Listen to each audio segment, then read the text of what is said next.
10 years ago, Chinese-born Xin Jin made a prediction. So I think the grape wine will have a future in China. So I study, how to do the winemaking.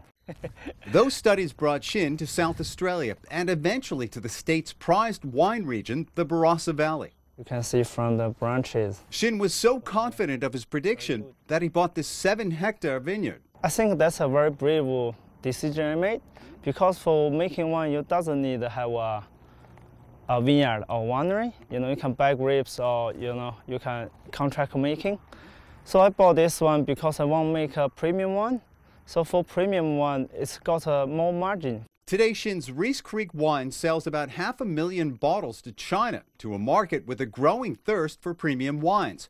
China is now Australia's #1 wine export destination. 10 years ago, exports to China were valued at $27 million Australian.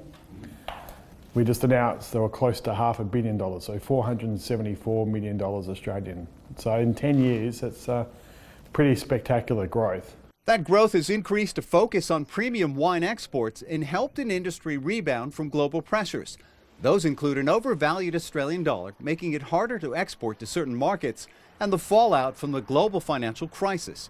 Wine Australia CEO Andreas Clark says his industry's resurgence is being fueled by the growth of China's middle class and a record number of Chinese tourists visiting Australia. They come here, they'll come to a winery, they'll go to a cellar door, they want to see the Australian experience, what Australia has to offer. And I think they walk away from that as ambassadors. Industry analysts say about half of all vineyards purchased here in Australia within the last year now have Chinese owners. And they say the Barossa Valley continues to be the most popular destination. So I see that's the baby grapes in the future.